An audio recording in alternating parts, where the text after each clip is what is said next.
Hello and welcome to Cutting the Bull in the Post-Truth Apocalypse. I'm Ben, as always. I'm joined by Mike. Hello. And Claire. Hey. Today we're going to do an Anthology of the Strange because I forgot the DVD. I was halfway to Mike's flat and I realised, bugger, I don't have the DVD. It's worked out for the best anyway, because I've been to a disappointing light show and it was all a bit late.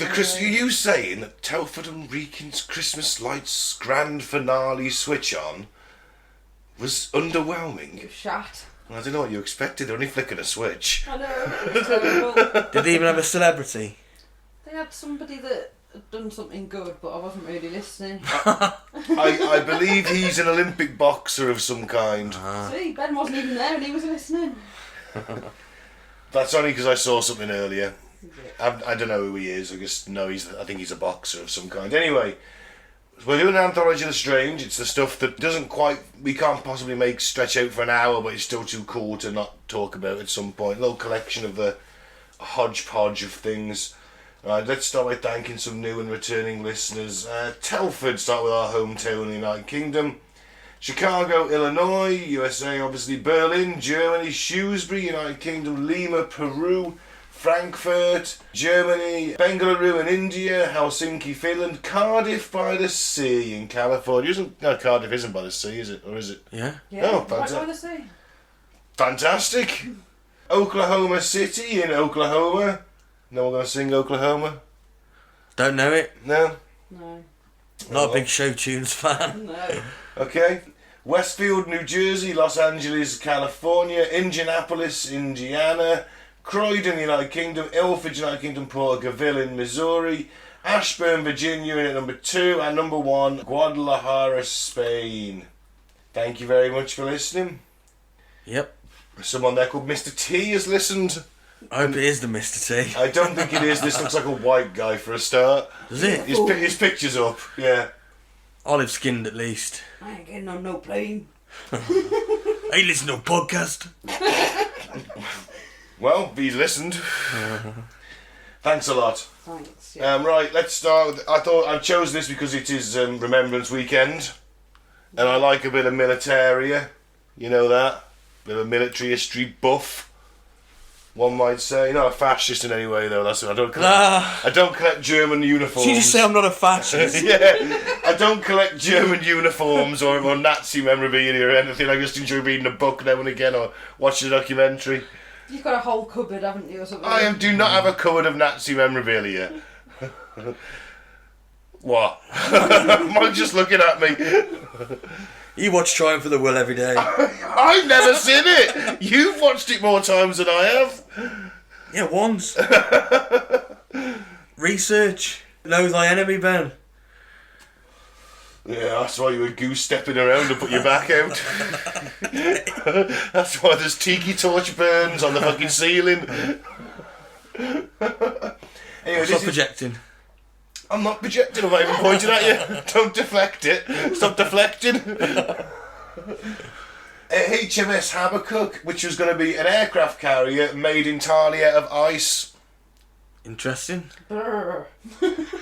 Yes. Slippy on deck, innit? I know I was going to put some plating down over the top of the deck. Aww. But the whole thing was going to be made out of ice. Another man overboard. That's the 50th this week. So Project Habakkuk was a plan by the British during the Second World War to construct an aircraft carrier out of pykrete, which is a mixture of wood pulp and ice, for use against German U-boats in the mid-Atlantic. We couldn't cover all the Atlantic with a... Surely the ship's going to melt in the sun, isn't it? No, the way they had ways of cooling it and everything. Oh, fucking hell. It's a bit far-fetched, isn't it? It's a bit ludicrous. Icebergs float, Mike. Mike, They float, but they melt as well. pykrete... That's the problem with the climate. Isn't that the problem with the climate change? The icebergs are melting. Well, we need to start making our own damn ice ships so we can get them out there, don't we?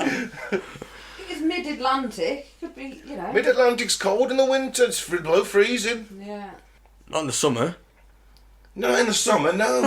So it's only good for 3 months of the year. But they reckon they could operate these things in the Pacific eventually with the cooling systems they were going to have in place. Ridiculous. It's the most ridiculous thing I've ever heard.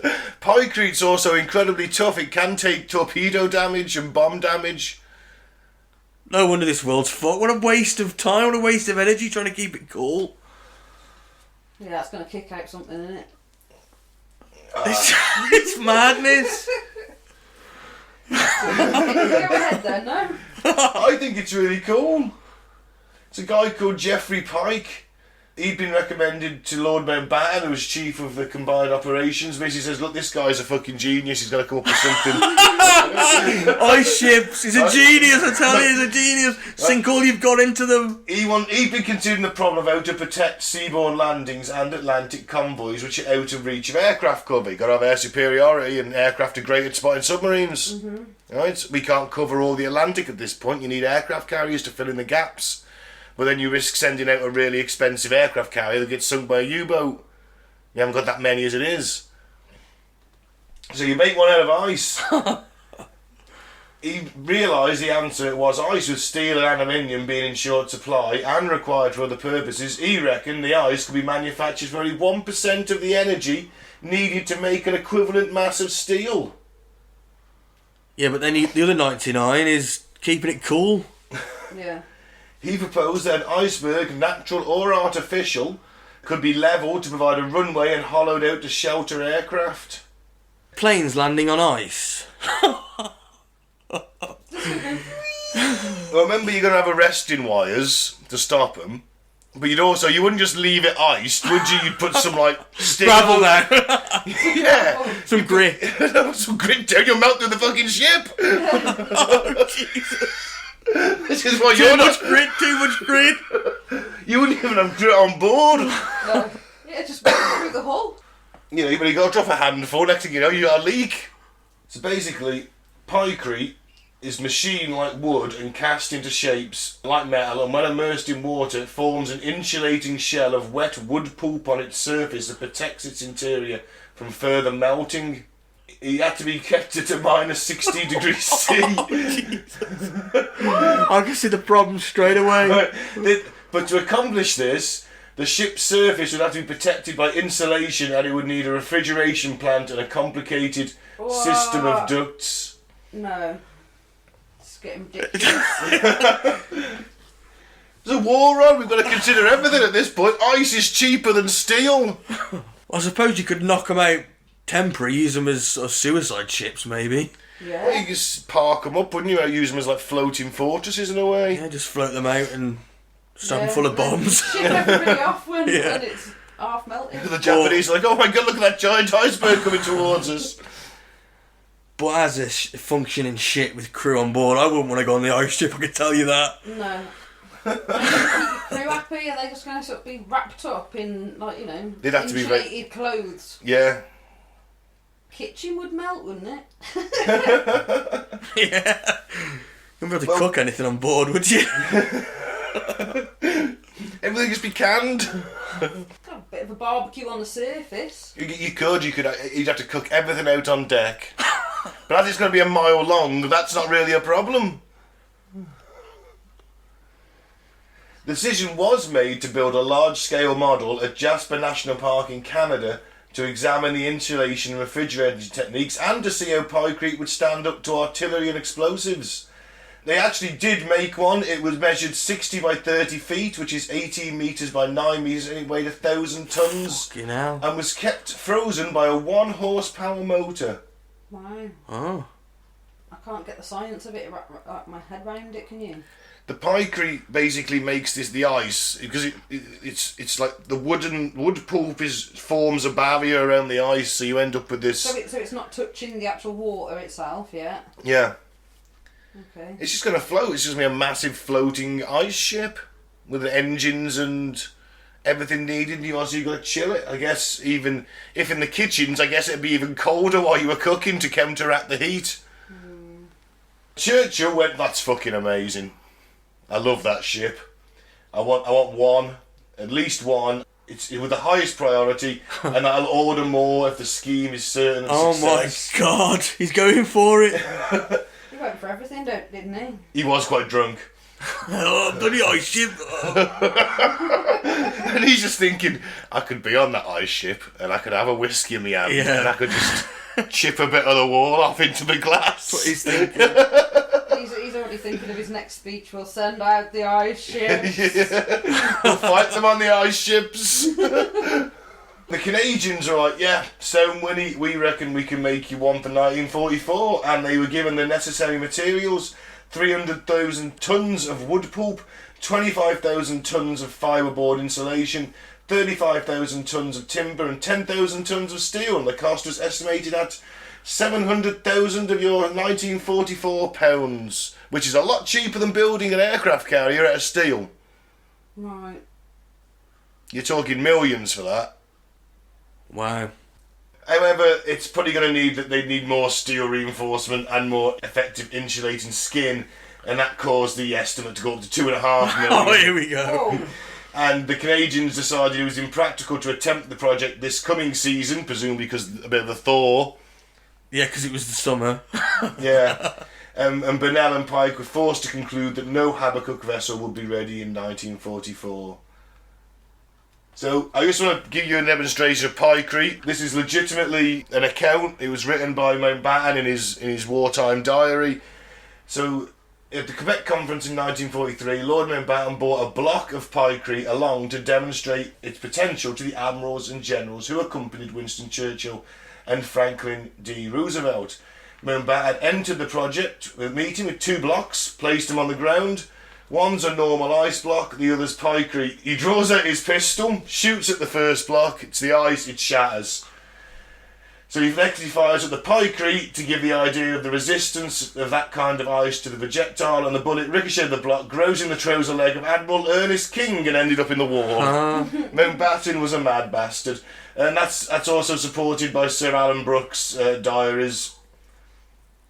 So it's strong stuff then. Yeah, so that's just a block, and I can take a revolver bullet at that range. What can 200,000 blocks in a ship sort of where you... Did they test it at that scale?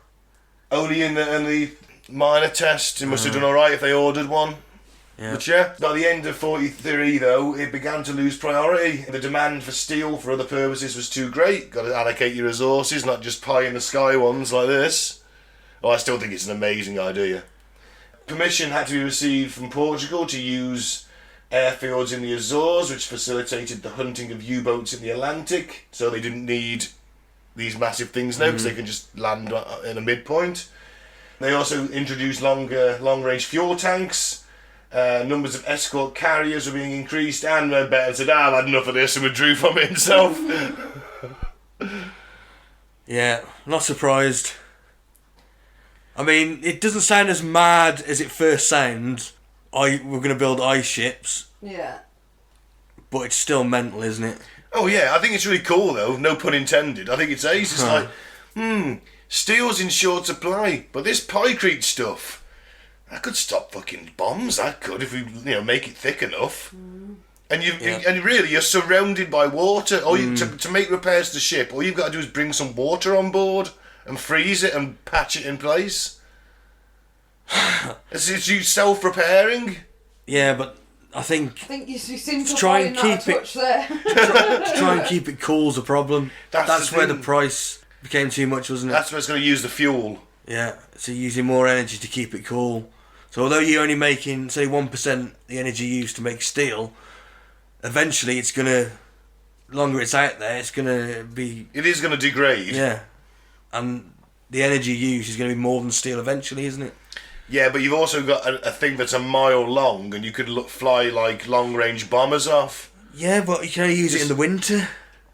They did reckon they could get it to use in the Pacific. I read somewhere today. They had plans to deploy one to the Pacific. It would have cost even more. Yeah, probably. We'd have to work out the ratio, because it did give you the ratio, didn't it? Yeah, it was 86% ice, 14% wood pulp. It was the strongest ratio, apparently. I'll give it 9 out of 10 for ingenuity. Yeah. But 2 out of 10 for practical purposes. I think it's awesome. I love it. If I was Churchill, give me 10. Because I'm drunk as well. It's 1943. The war's turning in our favour. Get me 10 and another whiskey. That could have lost us the war. That Put all our we're resources speaking in German that. now. No, because the 10 Habakkuk's had just hove into view just as Germany is invading. They were in no position to invade in 43 anyway. They were getting their arses handed to them on the Russian front. The Russians won it for us, didn't they? Effectively.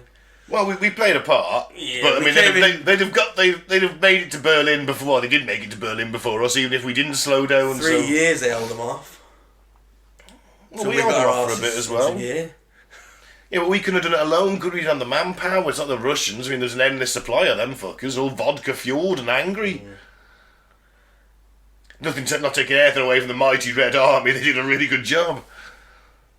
I think it was probably commissioned because Mountbatten was taking a backhander. Or, it's one of them sort of people in high places just giving other people like contracts and that, and it was that's what I think it is. You know what? It's a possibility. I've got a mate, ice ships. All I need is 700 grand. Like a World War II battleship probably cost us sort of 10, 15 million pounds to build. Think how complex a battleship is. Aircraft carriers, while aren't as complex, still use a lot of steel. They take time. Yeah, but it ain't gonna melt in the first sign of fucking. It's not gonna melt straight away, is it? Or it's a pissed up idea that they had, and then they sort of thought it was. They commissioned it. They built They one. commissioned it. They sort of built one, but then they were like, "Oh, this really isn't fucking practical," and then they had to sort of like withdraw. No, they built it in Canada. Yeah, that's where they were all going to be built. There's loads of ice in Canada. Yeah, it's They had cold. to withdraw without, to save face, didn't they? Yeah, Much. the price is starting to escalate. 700 grand, okay, brilliant. All of a sudden it's 2.5 million. It's still a mile long. It doesn't matter. It can shrug off torpedoes and bombs. How the fuck would they get it over these ways? Let's sail it over. Pieces. Let's sail it over. A mile long thing. You want to? Yeah. No one want to be on that. It would just snap in the middle if it comes to a huge wave. These things are huge. Just look at it, wouldn't it, Mike? You just I don't snap if know, it went over maybe. a huge wave. Bit of choppy water. Choppy water. This thing's a mile long. It's wide as hell. It's massive. It'd be like a Kit Kat snapping. Scroll back up. There's a picture of comparison to like a normal aircraft carrier. Well, that's your standard aircraft carrier at the time, 1942, 1943. Right, it's not as thin as I thought it was. It's a massive thing. Right. That's Are you deploying on the ice ship, Claire? No. You would have joined the Navy if you knew that you're going on now. Why not? It's ace. I love it. I love HMS Habakkuk. I think it's a great idea. It's a bit mad. It is mad. And it was never going to be practical, but, if your back's against the wall, you got to consider everything, haven't you? Yeah. Yeah, well, there we go. Points for trying. Yep. I love it. It's a perfect mix of British ingenuity and eccentricity. That's the word. Eccentricity. And ingenuity. And ingenuity. It's a perfect mix of that. Okay, moving on. Galvarino, the Mapuche warrior with knives for hands. Cool. Fucking Wolverine. Edward Scissorhands. Yeah. Right. For as long as there have been wars, there have been warriors who fought a second life on the battlefield. Found a second life. Blooded, maimed, shot, cut open, stabbed. They are the ones who should have perished, but who nevertheless managed to stay alive and keep fighting. Then there's Galvarino, a warrior who not only overcame a brutal injury, but who actually used it to transform himself into something straight out of your worst nightmare. Freddy Krueger. That's a pretty bad nightmare. I mean, Wolverine, also again an angry Wolverine with knives for hands. Not the Animal, the X-Man. Yeah. Yeah. A pissed off Edward Scissorhands. You don't want that? You certainly don't. 500 years ago, in what were the early years of South America's protracted Arauco War, an army of Spanish conquistadors routed several thousand Mapuche Indians in the Battle of La Guanalas in south-central Chile near the Bio River. Ah. The Spanish captured 150 Mapuche prisoners with their pointed kiwis and papaya. Now those are African tribesmen, these are Chilean. And Buta Gorge. Butu Gorge you're thinking of, Blackadder, yeah. Among them, a young chieftain named Galvarino marched them back to the Spanish encampment. After a swift and no doubt impartial trial, Governor Garcia Hurtado de Mendoza, the Spanish leader, ordered troops to sever the right hand and nose of each warrior and to cut off both hands of leaders like Galvarino. The gruesome act would be a message to the Mapuche, submit or else. Harsh. The nose as well. Well, imagine the mess when you got a cold. Oh, yeah. Or the cold that the Europeans are going to give you after they've cut your nose off. To kill them off, wasn't it? Disease? It was, yeah. But still, no one's got the audacity of the Spanish conquistadors. Literally show up with like 150 men and take out the Aztecs. Ridiculous. It's audacity, that is. Mm-hmm.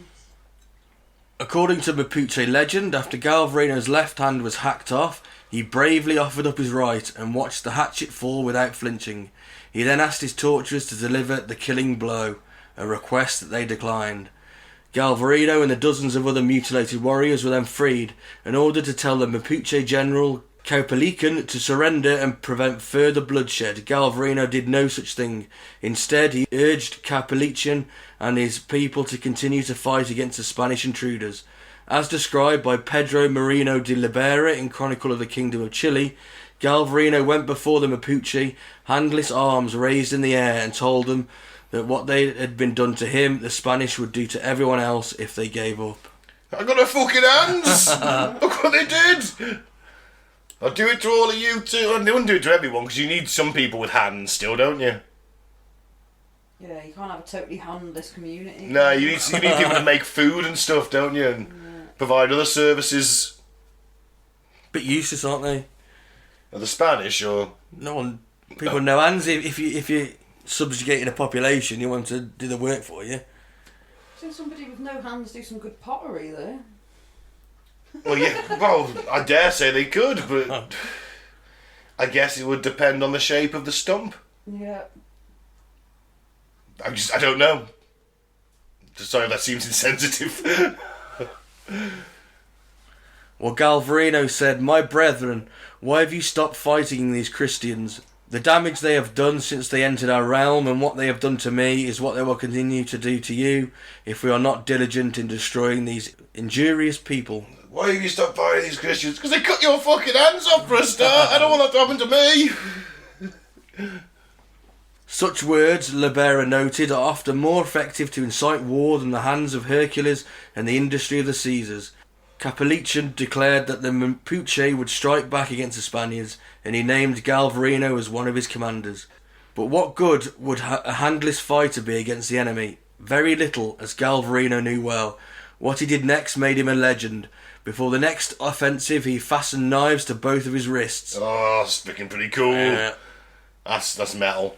There's no record of how big the knives were or how sharp, though we'd all no doubt like to imagine long, gleaming blades sprouting from his stumps. Historian Leslie Ray has referred to them as lances and notes quite practically that the Mapuche must have had very effective cauterization techniques to allow even Galvarino to attempt such a feat. Nah, they just stuck his hands in some fire. That's what that is, isn't it? Yeah. You'd heat Cauterize the wound, don't you? You'd heat up a knife or something, wouldn't you? Yeah. On November the 30th, 1557, less than a month after his capture, Galvarino was on the front line of what became known as the Battle of Milarupe. The plan was to ambush the Spanish encampment and overwhelm Mendoza before he could turn his artillery and horses on the warriors.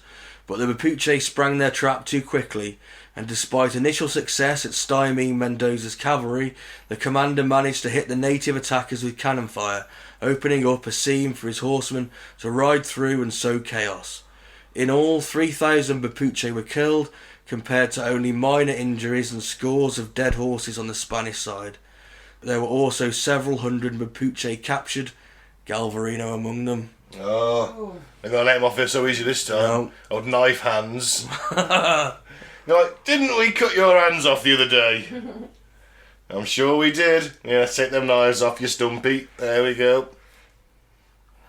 After the battle, there would be no third chance for Galvarino. He and his men were sentenced to hang. Alonso de Silla, a Spanish side who would later write the epic poem La Araucana, something like that, claimed that he tried to intervene on Galvarino's behalf, entreating him to join with the Spanish, to which Galvarino reportedly replied, "I would rather die than live like you, and I'm only sorry that my death will keep me from tearing you to pieces with my teeth." Oh. What a maniac. What a badass. Some claim Mendoza threw Galvarino to the dogs. Yeah. I think Ramsay Bolton. Yeah. While others say he was hanged, still others believe Galvarino killed himself first to rob his captors of the pleasure. Just so you know that we don't know how he did in battle, but it is kind of recorded that he might have killed the second in command.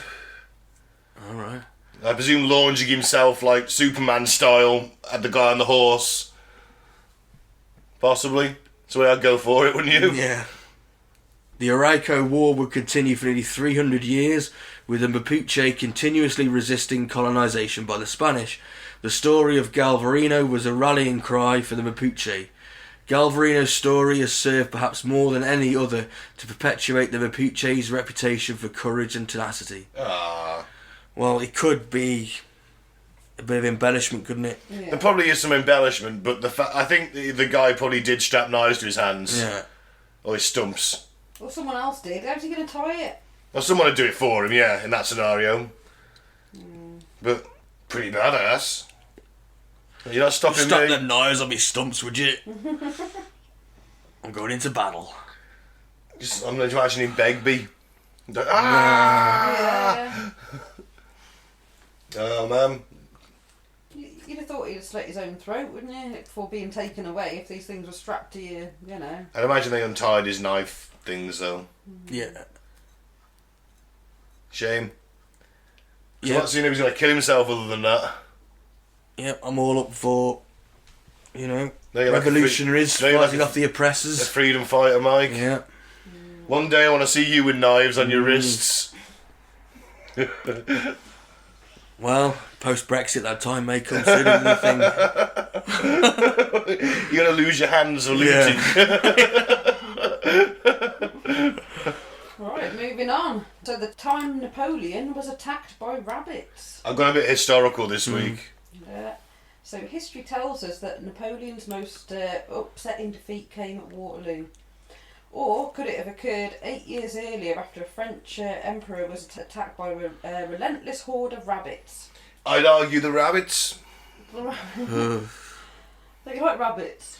I've got nothing against rabbits, but I mean, if I'm Napoleon and I've just lost Waterloo, I'd be like, well, this is shit. This is mad. But at least I've lost a battle against like someone who just outdid me on the day.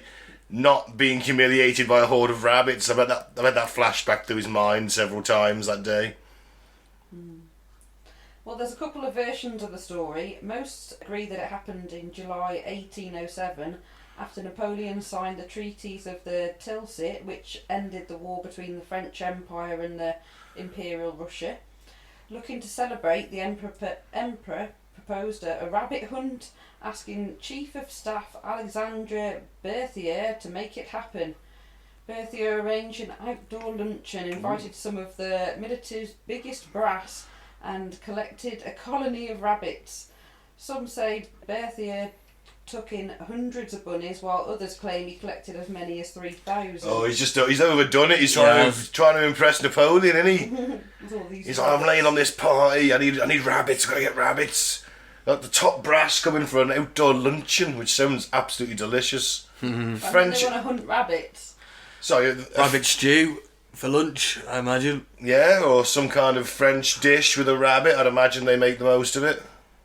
You know what the French are like for cooking? You're telling me that Napoleon doesn't travel everywhere without some kind of top chef? Of course. Got to, hasn't he? Yeah. So regardless of how many rabbits there was, Bertha's men caged them all along the fringes of the grassy field. When Napoleon started to prowl, accompanied by the beaters and the gun bearers, the rabbits were released from their cages and the hunt was on. Fucking big man, innit? Hunting rabbits, Jesus. Well, he was... I'm hunting wabbits. Shh. But something strange... Elmer fucking Fudd. Something strange happened. The rabbits didn't scurry off in fright. Instead, they bounded towards Napoleon and his men. What's up, Doc?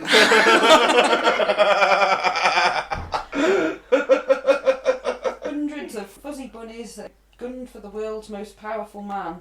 Napoleon's party had a good laugh at first, but as the onslaught continued, their concern grew. The sea of long ears was storming Napoleon quicker. He said he's sure you get lost in him. He was 5'4", 5 foot, something like that. So he actually wasn't that I know, short. I know. But it doesn't. Well, the joke doesn't work. yeah, I know. I just wanted to say. Everyone perceived him as small, didn't they? They did. That was the thing. Little bony. So Hey, Little bony. how do you know what he had? we have one more. Well, apparently his penis is actually preserved. Is it? Yeah, it's meant to be shaped like a small seahorse. How true that is, I don't know. That's a fact I remember reading ages ago, that Napoleon's penis was preserved. A small seahorse. Yeah. Oh, I can't believe that. Is it in the Albert Hall with his ball? That's not next to Hitler's ball, no. No, it was Hitler's ball, wasn't Yeah. it? So the Sea of Long Ears was storming Napoleon quicker than revolutionaries had stormed Bastille. The rabbits allegedly swarmed the Emperor's legs and started climbing up his jacket. Napoleon tried shooing them with his riding crop as his men grabbed sticks and tried chasing them. It's like a fucking Benny Hill skit, isn't it? The Yeah. coachmen cracked their bullwhips to try and scare the siege, but it kept coming. Napoleon retreated, fleeing to his carriage. He's the most powerful man in Europe, and probably the world, is literally just running to his carriage under a relentless onslaught of fluffy rabbits. Why didn't they just run indoors? It's an outdoor luncheon, I guess. It must have gone outside in a field or something to do it. But it didn't stop. According to historian David Chandler, with a finer understanding of a Napoleonic strategy than most of his generals, the rabbit horde divided into two wings and poured around the flanks of the party and headed for the imperial coach. The flood of bunnies continued. Some reportedly leapt into the carriage. The attack ceased only as the coach rolled away, and the man who was dominating Europe was no match for a battle with the bunnies. Well, so the Emperor of France, I don't know if he is Emperor at this point, he might be, has been driven off by a horde of rabbits, fleeing in terror in his carriage. Well, it was that Berthia's fault. Do you think he had every person there shot so they couldn't spread the story? Or imprisoned? Well, I suppose the worst of it is you've got people from Russia there, haven't you? Oh yeah. You just signed a peace deal with the Russian Yeah, Empire. they must be thinking. And they just watched you get routed by a bunch of rabbits. No, they're running as well. Everyone's running, aren't they? Yeah, but they're not jumping in their carriage and driving off, abandoning everyone to their fate. Well, it was that Bertha's fault. Rather than trapping wild hares, his men had bought tame rabbits from local farmers. And as a result, they didn't see Napoleon as a fearsome hunter. They saw him as a waiter bringing out today's food.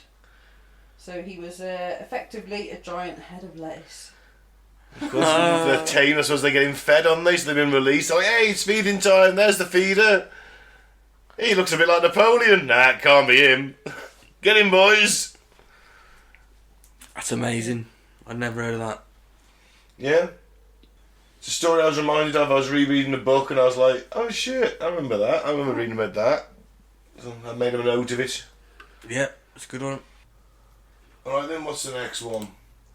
Albino hunting in Africa. Hunting for humans. He was hunting. Well, although albinism is rare worldwide, it is relatively common in Africa due to consanguinity and is seen as a punishment or curse. I'm guessing some consanguinity is something to do with the blood, isn't it? Sanguine is, isn't it? And there is a demand in the black market of body parts that are being used in amulets, potions, and dark rituals. Ooh. Ooh. Fucked up, innit? Yeah. They call it the birthplace of humanity, but in certain bloodstained corners of Africa, humanity is in short supply. It is known as the Dark Continent. Perhaps this is a more appropriate name for the wild land where the dark deeds recounted in the following paragraphs take place.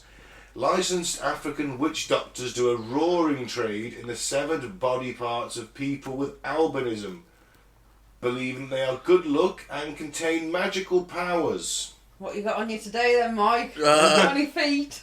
No, but I got a lovely cock. Well, Bring your fertility, it will. grind it up, snort it, use it as an aphrodisiac, probably. Like rhino horn it is. I was just thinking about rhino horn. They use the ill-gotten body parts in rituals and potions supposed to bring the user prosperity. Sometimes the patient/customer has to source these macabre ingredients themselves. Heard of a doctor charging an arm and a leg. Ridiculous. Jesus. Oh, boom boom. Although albinism is quite rare worldwide, affecting approximately 1 in 20,000 people, it is comparatively common in Africa. And due to poor African education levels, many do not understand the medical and genetic causes of the condition and instead view it as some kind of punishment or curse. Now, due to their highly sought after body parts, albinos have been hunted, dismembered and even murdered, and the demand has led to a black market in albino body parts of merciless hunters have turned their attentions to them in widespread violence. That's mental, isn't it? Yeah. Yes, it is. The severed limbs and heads fetch top dollar.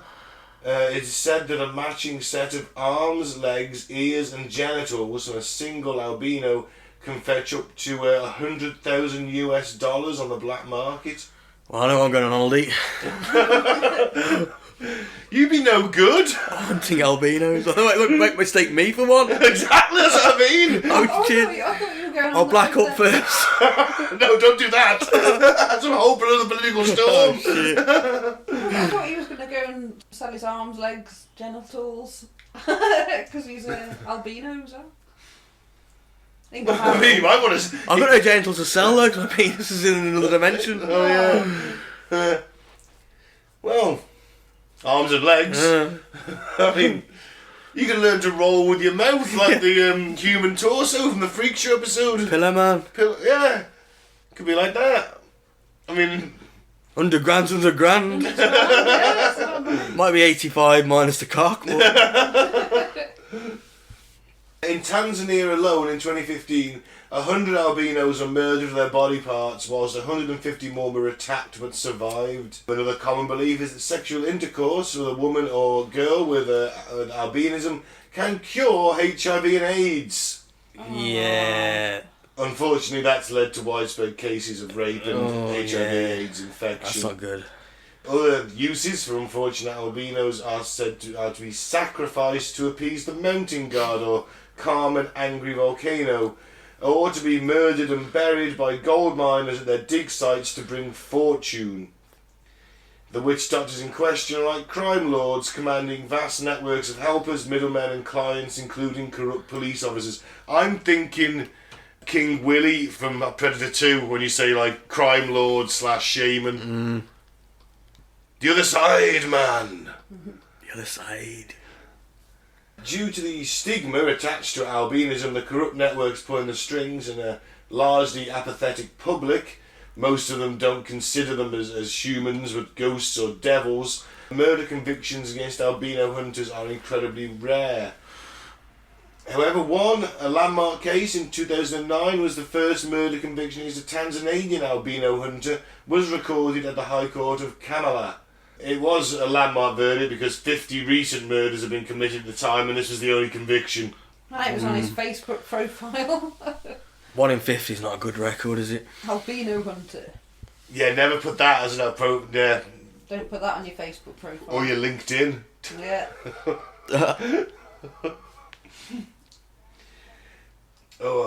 14-year-old albino Matatsu Dunia was attacked in his home in Bukembe by a gang of 3 albino hunters, kidnapped, brutally murdered and dismembered. Well, fuck me.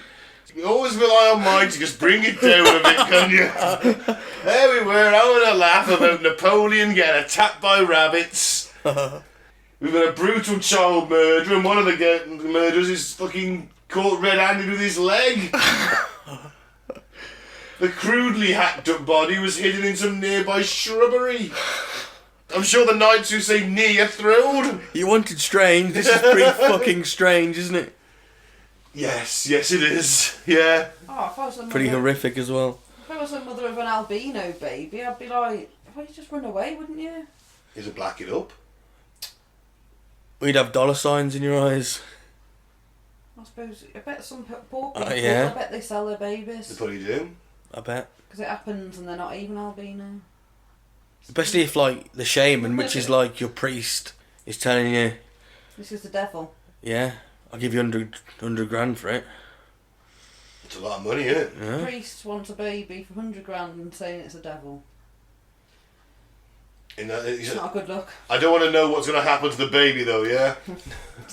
Yeah. I Well, bet she they- knows because it's a superstition. Well, yeah, I mean... She probably thinks it's a devil baby. Probably wants to give it to the priest. Probably give it for free. I'll never give a baby away for free.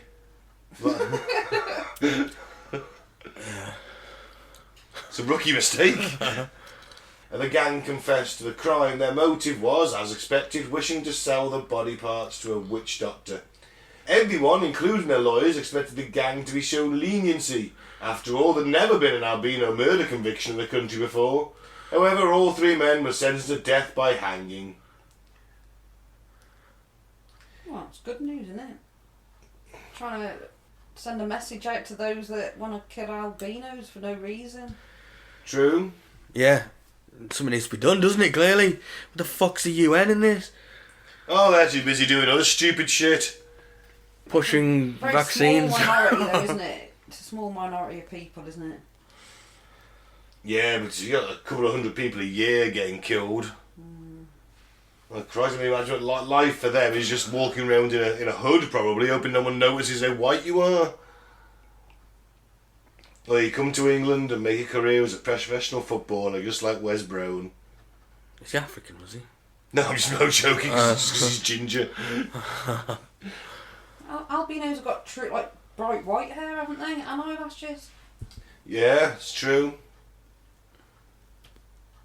So he's had the tip of his nose off. That chap there. Oof. Well, there we go. Don't hunt an albino. Next one then. Okay. The Tanganyika laughter epidemic. Okay. Okay. On January the 30th, 1962, 3 girls at a boarding school in Kinshasa, Tanzania, began laughing. The laughter spread like wildfire throughout the school, affecting nearly 60% of the students. Right. Symptoms of those affected lasted from a few hours to 16 days. The behaviour was so disruptive, the school was forced to close down. Fuck. Are they just all in on this as a prank or something, or what? Soon after, the epidemic had spread to neighbouring villages. In April and May, over 200 people had long, disruptive laughing attacks. By June, the epidemic had spread to another school, affecting an additional 50 students. What? What? In July, another outbreak occurred in nearby Kanya and Greka, and another 2 schools were closed. Fucking hell. Outbreaks are laughing. Yeah. Well, in all Can't stop. fairness, this is the second story from Tanzania tonight, so they got a choice of watching an albino get hacked to death in the street or laughing. Yeah, don't combine the two.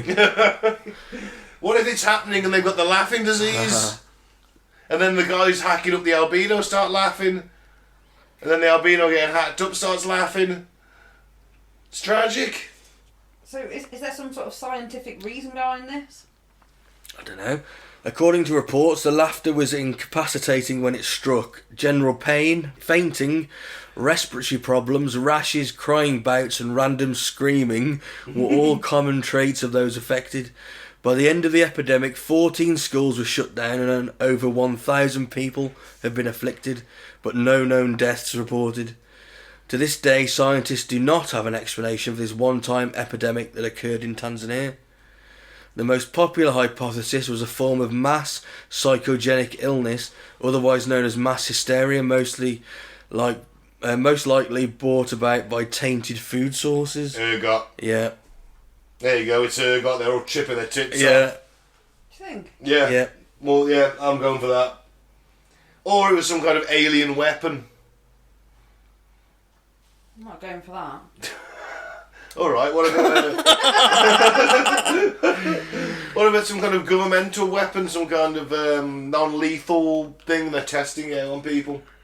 Makes them laugh. There's that brown note thing that makes you shit yourself. Yeah, but that's useful. What, people shit themselves? Yeah. You don't want to be fighting an enemy when you just shat yourself. No, but I also don't want to be fighting an enemy if I can't stop laughing so much I can't breathe. Maybe. But no, I'm going for the ergot theory. I think that's the best one. That's true, and it only affects the kids. Weird. So maybe it was in the school meals. Maybe. Okay. Teachers never ate it. Teachers brought in their own damn lunch. Eating no school food. Yeah, maybe. Yeah, that's I like that. All the kids are just tripping their fucking tits off. Ah, man. Well, it's a mystery. Although it could still be a non-lethal weapon being tested out. Or an alien device. No. No, okay. Chemtrails. They were testing a new brand of chemtrail that day. Over Tanzania. Potentially. Oh, there we go. Yeah, it's all very well and good with you and your chemtrails. No, it can't be an alien weapon, Ben. Don't be stupid. No. It's got more. Mine holds more weight, surely. No. Yes. Aliens. They're both as equally unlikely. Yeah.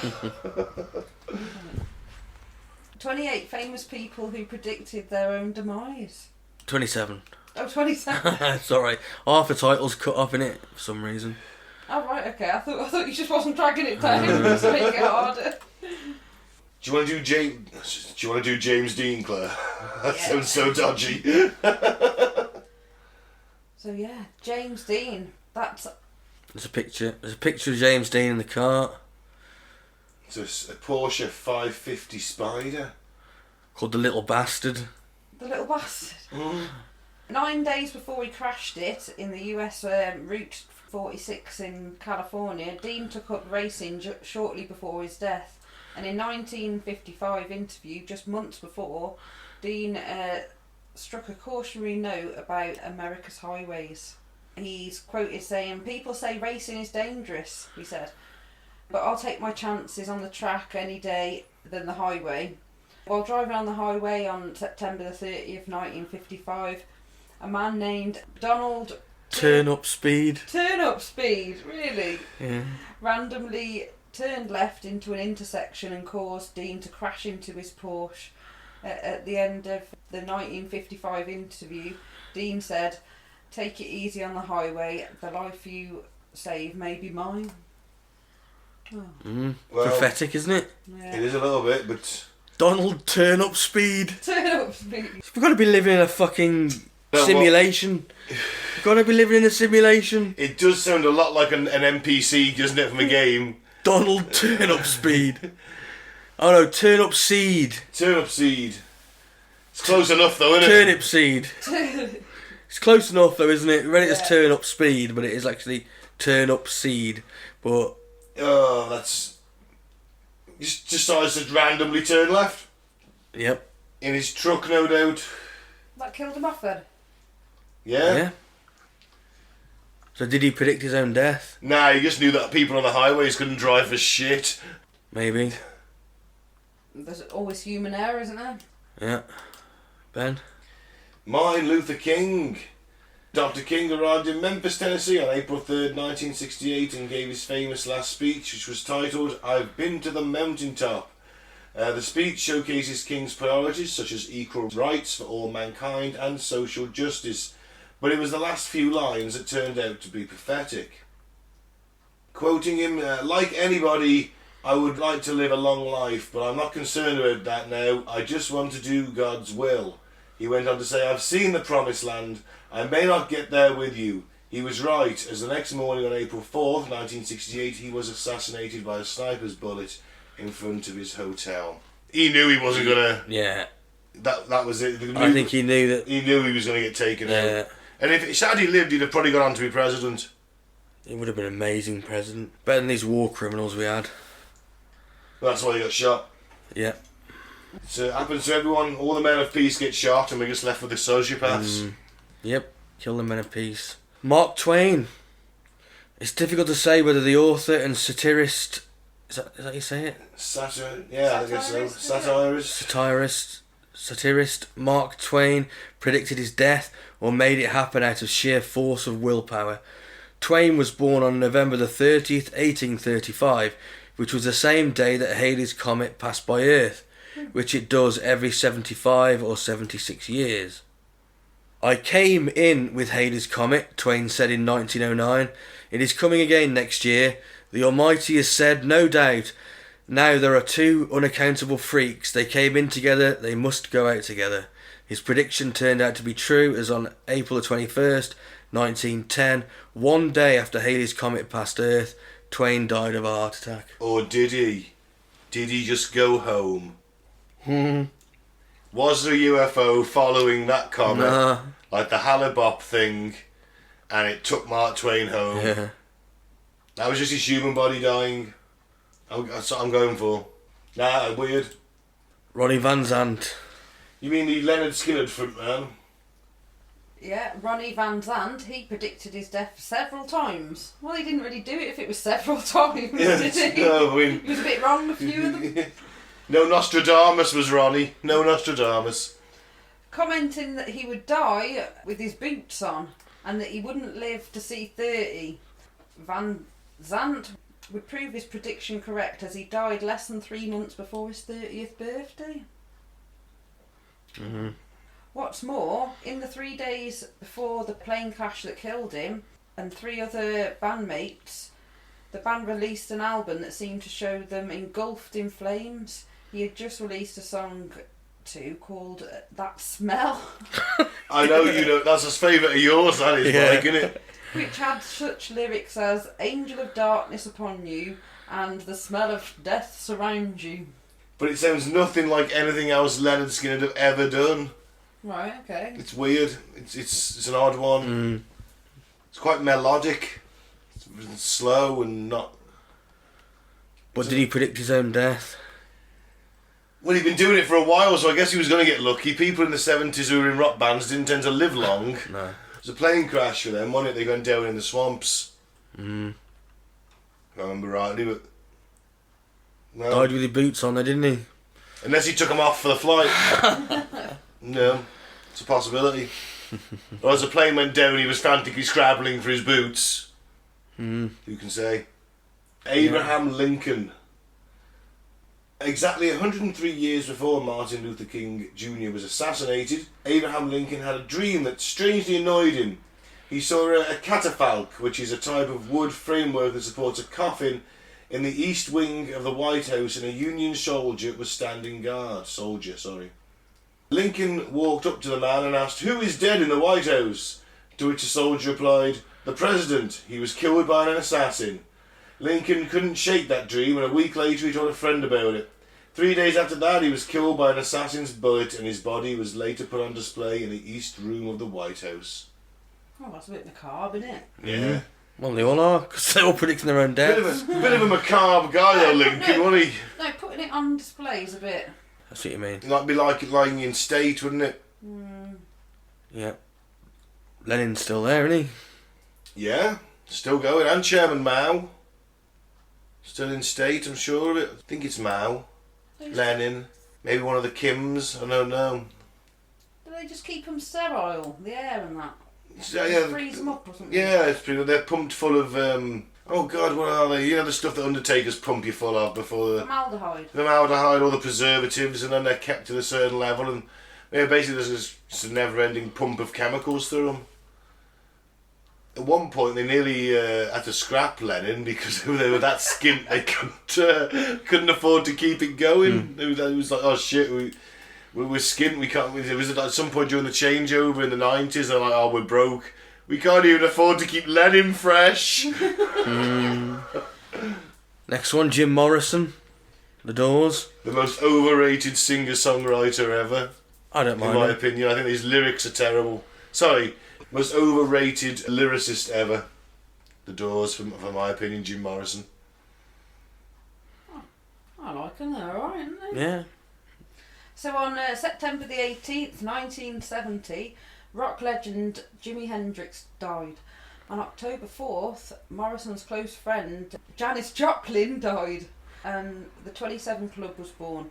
Days later, Morrison was out with friends at Barney's Beanery in Los Angeles, where it is said that he had commented, "You're drinking with the number 3. That's right, number 3. Morrison would die of a drug overdose in Paris less than 9 months later." Number 3? Number 3 of the 27 Club. Right, okay. So Hendrix is gone, Joplin's gone, and he said to them, "You're drinking with number 3. Yeah, maybe he was also doing a lot of drugs and knew he wasn't going to survive that long. Possibly brought on by the death of his friends. Yeah. Oh. Tupac Shakur. No. Tupac. There's still people think he's alive, aren't there?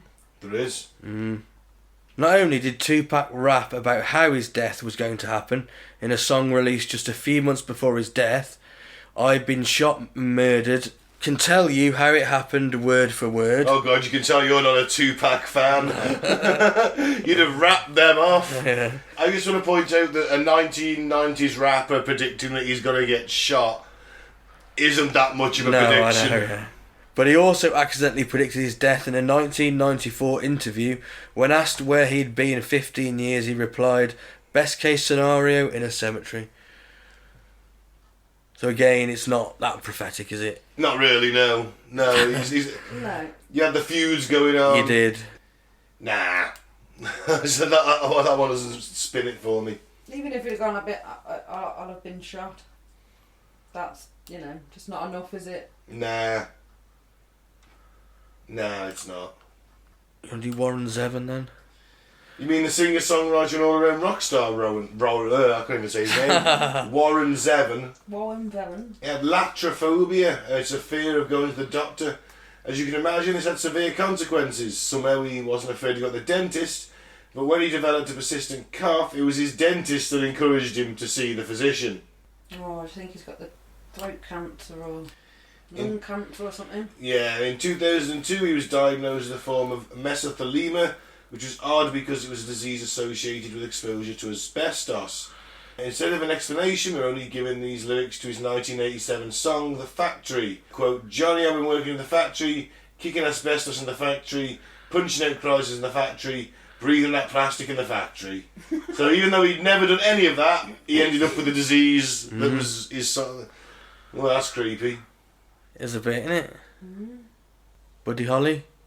So this one is creepy and may make you never want to sleep again. Buddy Holly was sleeping next to his wife Maria in January 1959 when they were both roused from nightmares.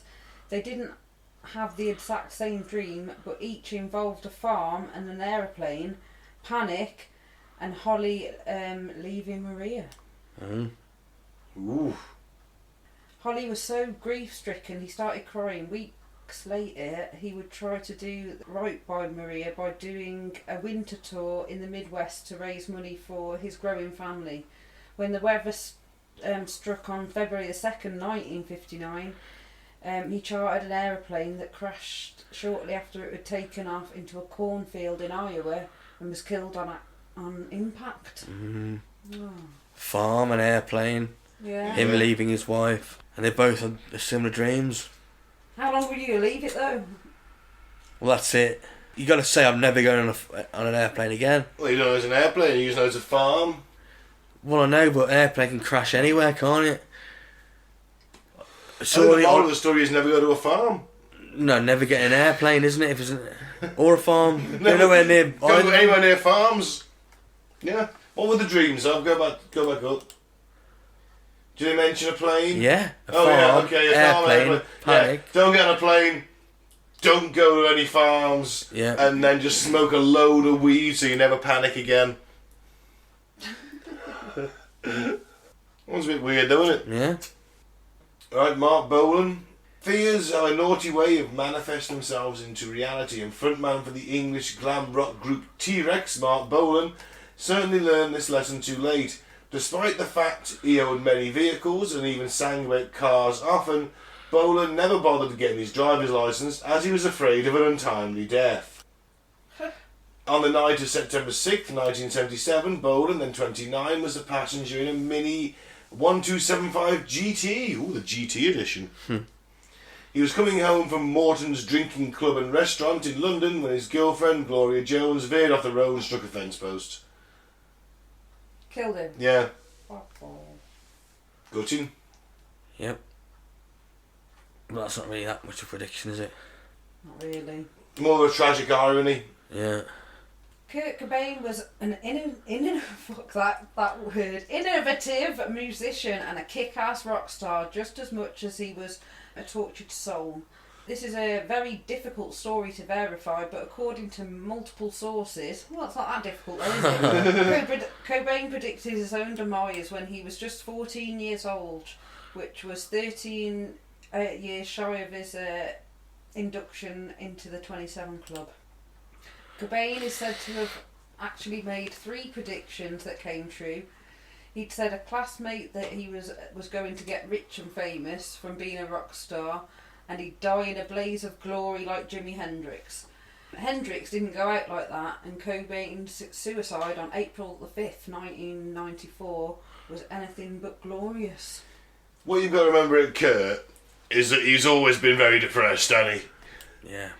So if the 14-year-old Kurt Cobain said, yeah, I'm going to join the 27 Club, man, be a famous rock star, go out in a blaze of glory just like Jimi Hendrix, I'll be like, yeah, you probably will actually, yeah. Well, here's Jimi Hendrix now. While Cobain may have gone by way of the gun, Jimi Hendrix certainly did not, but the two did end up joining the same frightful 27 Club. In 1965, before anyone outside of Seattle knew who Hendrix was, he recorded Ballad of Jimmy, whose lyrics predicted when he would die. It says, many things he would try, for he knew too soon he'd die. Now Jimmy's gone, he's not alone, his memory still lives on. 5 years, this he said, he's not gone, he's just dead. On September the 18th, 1970, almost 5 years to the month of the recording, Hendrix was found dead in a London hotel room, apparently dying of asphyxia caused by a drug overdose. Yeah. If you're going to write a ballad about yourself... Don't write about your death. Yeah. Yeah. Never try and predict your own death. Yeah. I think it's a lesson to be learnt. Yeah, it's well morbid, isn't it? Yeah. You know, loads of people die on their birthday. Do they? Yeah, you should always beware on your birthday. Be double wary. That's more death out of misadventure, isn't it? Because you're more likely to have a drink, have a laugh, Yeah. fall over. Yeah. Okay, but still, I'm pretty sure that Shakespeare died on his birthday, and Newton. They were quite old. Then again, they could have just fallen down the stairs pissed, couldn't they? Yeah. You don't know. You don't know. The Ultimate Warrior. James Helwig, aka the Ultimate Warrior, was on a hiatus in professional wrestling after falling out with just about everybody involved in World Wrestling Entertainment. Then, on April 5th, 2014, he made amends with his former comrades and appeared on WrestleMania 30 to be inducted into the WWE Hall of Fame. Yeah, he'd also sound like a racist rant and stuff, but he came out and said, look, I'm sorry. I'm a dick. I'm sorry. And they were like, okay. During his induction, he gave a great speech where he poked fate and said, every man's heart beats its final beat. The spirit of the Ultimate Warrior will run forever. Less than 3 days later, without any warning or any indication he was suffering from health problems, the Ultimate Warrior died of a massive heart attack. Cool. And the amount of steroids he probably taken did not help matters. No. But yeah, it was tragic because he just made friends with everybody. I mean, at one point, he nearly fucked up WrestleMania. Going to Vince saying 5 minutes when he's due to fight Hogan, I want $1 million or I'm not fighting. But it was all just an act, wasn't it? Yeah, but the Ultimate Warrior was a legitimate dickhead. Yeah, the entire dressing room wanted to beat the fuck out of him, and Hulk even said to Vince, you get the Warrior at the room, calling Hulk, and he's like, he's just to me that 5 minutes for you should do to go on. He wants $1 million, or he's not going to happen. He's going to walk out. And Hulk said, I got an entire dressing room full of guys who are quite happy to beat the shit out of him. What do you want me to do? And Vince in the end paid him the $1 million and said, get the fuck out, don't come back. And then he did like a hatchet job on him with a special called The Rise and Fall of the Ultimate Warrior documentary, which is actually quite a good documentary. R.I.P. you racist bastard. Alright, so it's the last one. Do you want this one, Claire? Okay, W.T. Stead. Author William Ty Stead's demise is another cautionary tale of the need to be careful in what you say. In 1886, Stead wrote a story wherein an ocean liner collides with another ship, and many lives are lost because of the lack of lifeboats. He later said, this is exactly what might take place, and will take place, if liners are sent to sea short of boats. Mm-hmm. I think I know where you're going with this one, and I also think that it's actually been debunked. But go on. Go on then. Stead liked to say that he'd die by either lynching or drowning. He even wrote another story saying where a ship had collided with an iceberg. As luck would have it, Stead found himself aboard the RMS Titanic on April 15th, 1912, where it struck an iceberg. Due to the lack of lifeboats, Stead drowned in the freezing cold waters. He's like, you bastard. That one's quite spooky, isn't it? Yeah. I don't know if that's the... Do you remember when we did the Titanic episode, and there was a guy who wrote that book called Futility or the Wreck of the Titan? Mm. And it described pretty much in its entirety the Titanic disaster. And then the rumour was that he died on the Titanic. I can't remember who wrote that book. Mm. It was that guy who was debunked. He died in a New York hotel. Maybe. Could be a different dude. Could be. But yeah, let's call that Yeah. let's call that an episode. What do you think? Do you think people can predict their own deaths, or do you think it's just coincidence? Most of those were coincidence, weren't they? Yeah. Some lyrics and Really? things, yeah. James Dean knew how bad the highways, well, the standard of driving was on American highways. And the safety of the cars as well. And yeah, that Porsche did not look like it was. He's been hit by a truck. It's a sports car. It's not going to survive, is it? No. Cobain, he was always depressed. If he'd have said that to me as a 14-year-old, I'd probably agreed with him. Especially become a rock star, you're also, you're doing a lot of drugs. You're living that lifestyle. You're writing a. Every time you do the drugs, you're sort of ticking a chance off, aren't you? Yeah. The likes of Jim Morrison going, oh, you're drinking number 3. It's like, yeah, Jim, you're taking a lot of heroin. I was going to say, when you got fruit bowls full of cocaine and, Yeah. that's... What about Buddy Holly? The Buddy Holly one's freaky. That one is a bit freaky, yeah. The dreams and And if I remember rightly, she lost the baby. You didn't mention that too. Oh, right. There's like an extra double tragic thing. Shit. The shock of hearing that it had happened. Oh. Yeah. That one is creepy and tragic. Because, great guitarist, Buddy Holly. Lost the musical world. Most of them are. Yeah. Right, let's call that an episode then. So, thank you very much for listening. I've been Ben. Don't drink the Flavour Aid. Don't join a cult. Follow us on Facebook at Cutting to the Bull and the PTA. No. YouTube. Going to the one of post-apocalypse. Cutting to the Bull on the PTA on SoundCloud. Yeah. And Spotify. And anywhere else you can get a podcast, really. Apocalypse Bull on YouTube. Apocalypse Bull on YouTube. Okay, I've been Mike. Thanks for listening. Peace out. May the force be with you. And I've been Claire. Keep an open mind, but not so open that it spills out your ears. How's your Jedi course going? Great, thanks. You got to lightsabers yet? Not quite. Oh well.